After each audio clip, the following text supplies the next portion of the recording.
자, 그리고 여러분들 이제 그 화폐 가치의 시간 개념이라는 게 있어요. 그러니까 화폐의 시간 가치에 대한 개념을 여러분들이 좀 아셔야 되는데, 그게 이제 27페이지에 잠깐 얘기가 돼요. 근데 사실 이 화폐 가치에 대한, 화폐의 시간 가치에 대한 내용은 나중에 우리가 이제 재무 관리할 때도 배웁니다.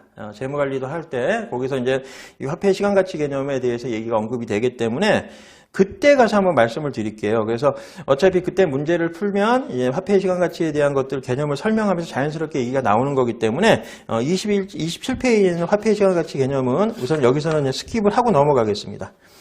자, 그 다음에 29페이지에 한번 보시면, 자, 유동자산 중에, 조금 전에 유동자산 안에 당좌자산가 있었죠. 당좌하고 재고자산이 있었는데 그 당좌자산 안에서 현금인 현금자산에 대해서 잘 알고 있어야 된다는 얘기를 드렸잖아요. 그래서 29페이지에 보시면 당좌자산 안에 대표적인 계정 과목에 현금이 현금자산이 있다는 게 지금 보이시죠?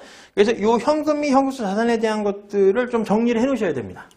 이게 우리 이제 꼭 우리 시험만이 아니라 가맹거래소 시험만이 아니라 타 시험에서도 이 계정 과목 관련해서 현금이 현금자산에 대해서 간혹 물어봅니다.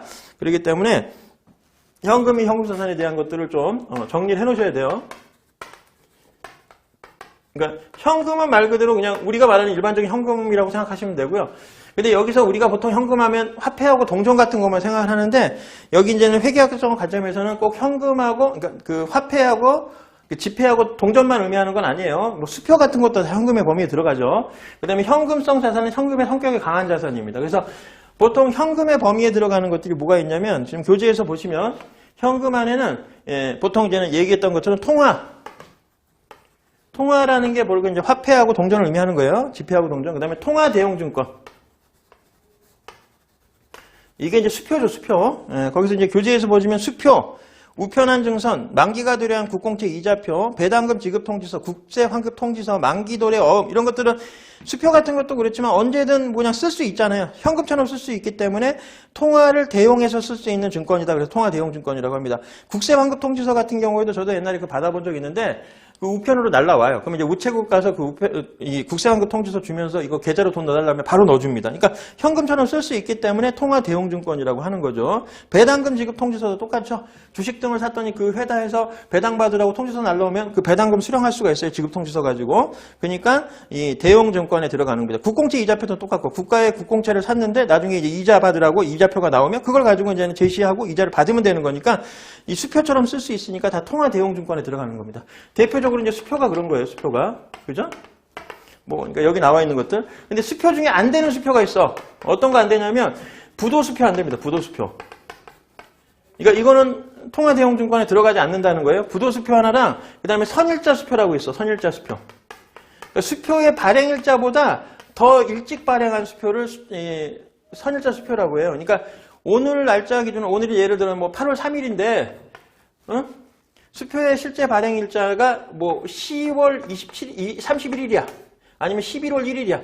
근데 아직 도래하지도 않은 그러니까 아직 선일자 수표 같은 경우에는 이때부터 이제 수표로서 이제는 의미가 있는 건데 유효하게 작용을 하는데 이미 8월 3일 오늘부터 이게 수표가 유통이 된다라고 하면 이런 걸 선일자 수표라고 합니다. 이런 건 수표로서 의미는 없고 이런 선일자 수표는 매출 채권 개념이야. 일종의 어음처럼 단순히 그거를 통해 가지고 나중에 이제 그 날짜가 되면 어음도 만기일이 되면은 돈을 그 거래처 그러니까 거래은행으로부터 돈을 이제는 현금으로 받을 수 있는 것처럼 선일자 수표도 그 수표가 유효하게 되는 시점부터 이제 현금처럼 쓸 수 있는데 미리 발행을 해놓는 거니까 일종의 어음이에요. 그래서 선일자 수표는 매출채권 개념입니다. 매출채권.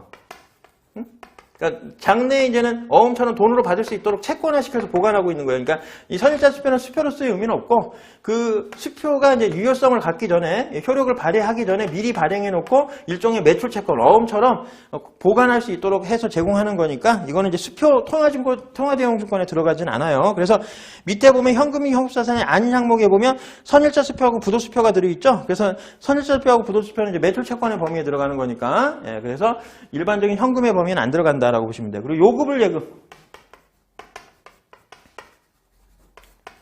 요구불 예금은 이제 통장이에요, 통장. 그래서 요구불 예금 같은 경우에는 뭐 우리가 언제든지 뺏어 쓸 수 있는 통장들 있죠? 그런 거 이제 보통 예금 통장, 당좌 예금 통장, 언제든 입금했다 언제든 뺏을 수 있는 그런 통장들을 그런 예금 통장을 요급을 예금이라고 하고요. 여기서도 이제 주의해야 될 것 중에 하나가 앞에 정기 단어가 들어가 있는 건 안 돼. 정기. 이건 정기 예금, 정기 뭐 적금 이런 거. 정기가 들어가 있으면 뭐가 문제인 거야? 정해진 기간까지는 돈을 뺄 수 없는 거잖아요. 그러니까 현금처럼 쓸 수가 없죠. 그래서 정기가 들어가 있는 예금 통장은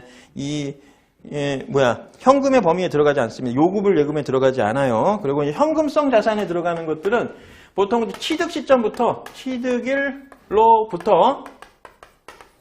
3개월 이내에 현금화가 가능하면 현금화가 가능한 자산, 현금화 가능 자산, 요게 이제 현금성 자산에 들어갑니다. 그래서 취득일로부터죠. 취득일로부터 3개월 이내에 현금화가 가능한 자산이 현금성 자산인데 취득일을 이게 오답으로 보통 나올 때 어떻게 나오냐면 취득일을 살짝 결산일로 바꿔놔.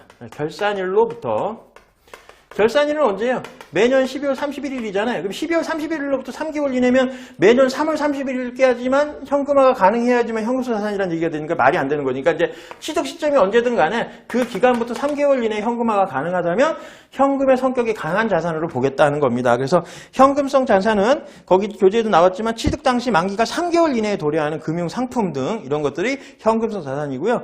오답으로 만약에 나온다면 결산일로부터 3개월 이내에 만기가 도래한다든지 아니면 이 3개월을 다른 뭐 4개월이나 5개월 이렇게 바꿔놓을 수도 있겠죠. 그런 식으로 이제 오답으로 나올 수 있으니까 그런 것들만 좀 체크를 하시면 될 것 같아요. 자, 그래서 오늘 수업 여기까지 하고 다음 시간부터 30페이지부터 연결시켜서 계속 설명을 좀 드리겠습니다. 자, 여러분들 수고하셨습니다.